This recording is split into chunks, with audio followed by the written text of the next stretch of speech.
Hi, everyone. This is Dr. Macedonia here. I wanted to provide the opportunity to really delve into understanding the intricate connections between your literature and the participants and setting. So you are able to see this table that I provided, and this really outlines the gaps and limitations of the available research that I presented in my literature review. So you see that within this table, you see methodological limitations. So for example, number 4, I talked about survey research has primarily been how previous researchers have studied my particular area of interest, as well as different limitations in terms of who is being studied. So for example, there hasn't been a lot of investigation as to assistant principals and their educational leadership preparation, as well as looking specifically at demographics such as gender, as well as school level.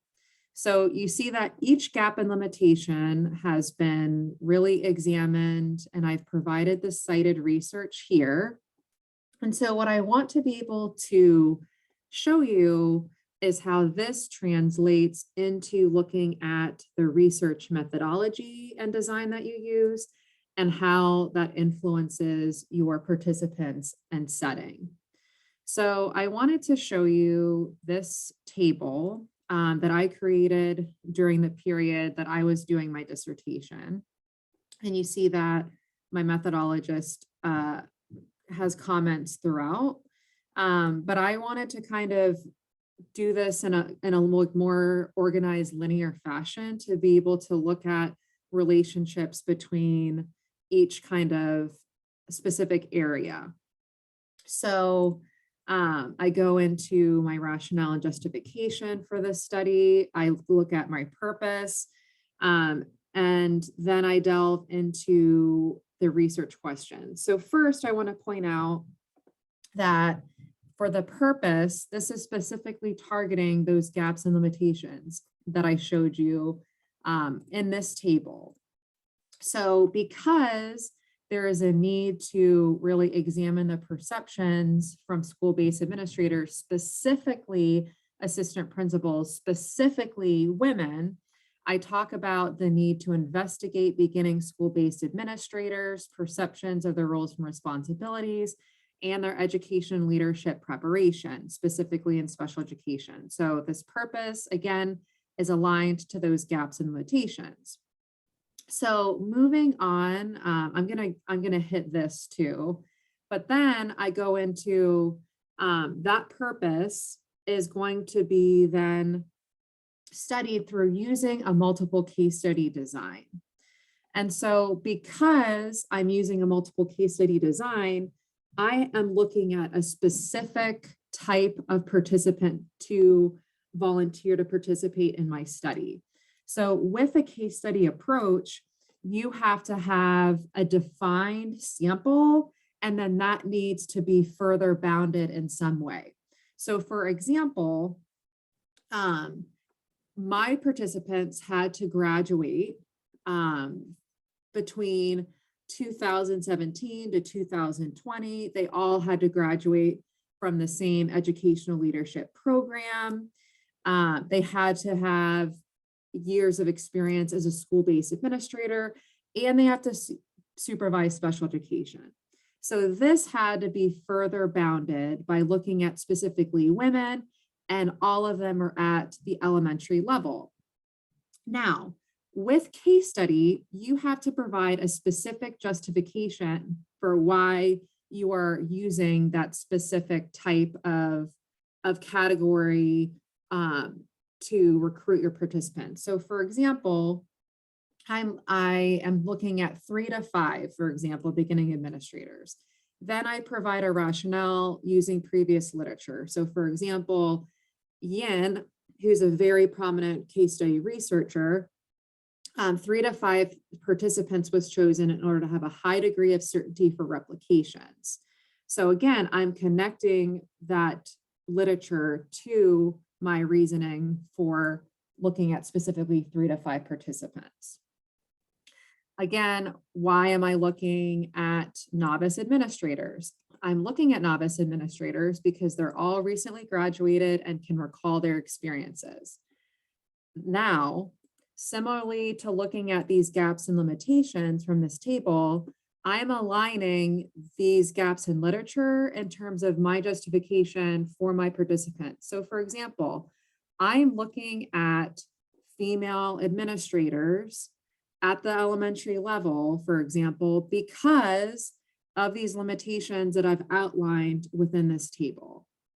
So again, I'm hoping that you're seeing these intricate connections between the gaps and limitations of your previous literature to the purpose of your study, to the research methodology and design that you're using. So I go into all of that. So I'm using this table as a way to organize my thoughts. And then I am using, because I'm looking at a specific type of participants, I'm going to be using convenience purposeful sampling to recruit my participants. So I also just wanted to show you what this kind of looks like in the manuscript itself. So here, just so that I can show you the top of my chapter 3. I don't want you to get motion sickness. I apologize. So I start by qualitative research. So I'm going specifically in the research paradigm that I'm proposing. So and granted, this is my actual dissertation. So your proposal is going to be written in future tense, whereas I've already conducted this study.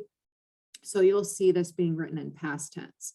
But first, I organize this by first delving into the research paradigm, the purpose of the study, specifically these research questions, and then how I'm going to be organizing this chapter. So first, I start with my researcher positionality. So again, because I'm using a qualitative methodology, it's really important that you show your relationship between your study and the way that you perceive and approach the world. So that's where I put my positionality. And then epistemological perspective is included. Then I go right into research design. So I delve into what case study design is. And then I go specifically into defining each case. So again, you saw that in my graphic organizer, I was looking at a set number of characteristics that my participants had to meet. So first, my participants, in order to participate in the study, they have to meet these 4 criteria. And then again, I go into each criteria using that evidence that I outlined. Then for case data, I have to go further and bound each case. So again, I have to provide clarification to determine how cases are bounded together. So not only will they meet the criteria listed above, but they were also school-based administrators at the elementary level and identified as women. Again, I have to provide justification from the literature of why I'm making those decisions. And then I go into sampling procedure in order to identify how I went about finding these participants. So I really hope that this was helpful. And I look forward to looking and reading about your participants and your justifications.